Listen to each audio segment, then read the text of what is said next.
But yesterday on the TV show, I said Friday night was one of the coolest moments in sports history. Father to son, a playoff moment. In an NBA playoff game, you had the oldest player in the league be a key part of one of the most unlikely final seconds comebacks in the history of the league. Lakers are down by 3 for the tie. It's good. LeBron James. He and his son went on a family 10-0 run, including an alley-oop from father to son. Be honest with me right now. A year ago, did you think Bronny James would be out here playing meaningful minutes in the NBA playoffs? Or were you 100% sure he'd be glued to the South Bay Lakers bench? I know my answer, and I am ashamed of it. Most of the basketball world had already written him off as the most hated 55th pick in history. The Los Angeles Lakers select Bronny James from the University of Southern California. But Bronny has looked different these past few months heading into the playoffs. How different? Let's find out. History tonight. The first father-son duo to play together in an NBA game. It's the start of the season, the whole world is watching, and Bronny James steps onto the court for his official NBA debut against the Timberwolves. And from that moment on, it wasn't looking too good for him. Averaging just 2.3 points in about 6 minutes a game, shooting a brutal 31% from the field. Could you imagine stepping into the NBA with that kind of pressure and the entire internet watching your every miss? So heading into his second season, nobody expected anything from Bronny. Not even a 5-minute garbage time appearance. But he proved us all wrong. Miami, you're going to get a lot of those. Oh, they take it away from Wiggins. Good defense by Van. 3-on-1. Bronny on the break in the jam. In particular in the corners. Ronnie's open. He'll try the 3. Yes, sir! Bronny James in front of the home folks. When Bronny gets early minutes, Michael loves what he wears. Here's a lob underneath. We told you he plays above the rim, the lob and the jam. That was some setup, though, by a... But Bronny made a massive jump in year 2. Field goal percentage jumps from 31 to nearly 41%, which is not great, but a massive improvement. 3-point percentage climbs from 28 to a respectable 38.6%. That's not luck, that's a work and dedication. He stopped trying to be LeBron's son and started being a high IQ 3-and-D connector. Corner threes, surviving screens, making the right play. He realized he doesn't need to drop 15 every night. He just needs to hit the open shot and not die on defense.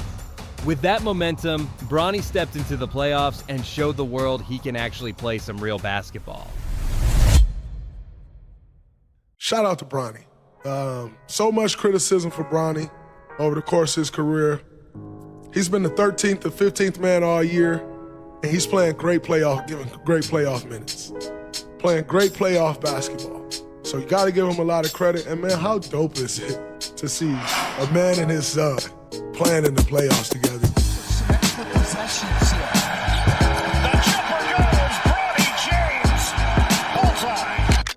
Bronny is shooting a ridiculous 60% from 3. Now, it's highly unlikely that keeps up, but it's forcing other teams to actually respect his 3-point shooting. Look at this alley-oop play for DeAndre Ayton. You might think that was a shot, but it was actually a smart pass to Ayton. Let's talk advanced numbers real quick. Per 36 minutes and efficiency-wise, Bronny's true shooting percentage this season is actually higher than several established rotation guards like Josh Green or Keon Johnson. He's also averaging more steals per 36 than 60% of the league's starting point guards. At 21 years old in his second season, is he already more efficient in the clutch than some all-stars were at the same age?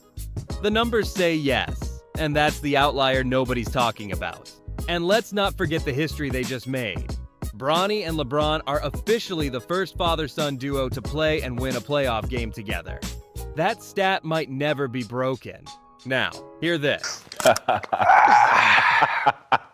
What, LeBron? That's LeBron and Bronny. I didn't know. Oh, wow. Yeah, it's LeBron and Bronny.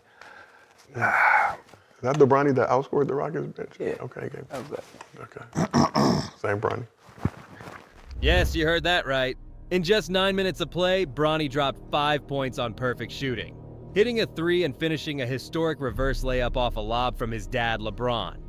And get this, Bronny outscored the entire Houston Rockets bench by himself. They win a brutal 1 for 11 for only 3 points in 36 minutes combined. The Lakers won that game by 4, meaning Bronny's production was literally the difference between a win and a loss. The NBA media barely even noticed this and gave it almost zero attention. He didn't play in Game 5, the Lakers ended up losing that one. But we're probably going to see him get real minutes in Game 6. The Lakers are going to need him because LeBron is finally starting to show his age. I saw all these idiots and fools on television. LeBron's playing great for a 41-year-old in Game 1 and Game 2. And he played great in Game 1 too. But when you get older, the longer a series goes, his efficiency is coming down. With Reeves back in the lineup, the Lakers now have at least one more weapon to fire at Houston and try to close out this series. So, is the Bronny experiment a success? If you expected him to be a superstar right away, yeah, you might be disappointed. But if you're a Lakers fan watching a 55th overall pick give you positive playoff minutes, knock down 38% of his threes, and play high-level point-of-attack defense, that's a massive win. I don't know about you, but I am genuinely excited for this man's future. He's made a massive improvement from his rookie season, and with all this playoff experience under his belt, we can only expect an even better version of Bronny next year. Hope you enjoyed.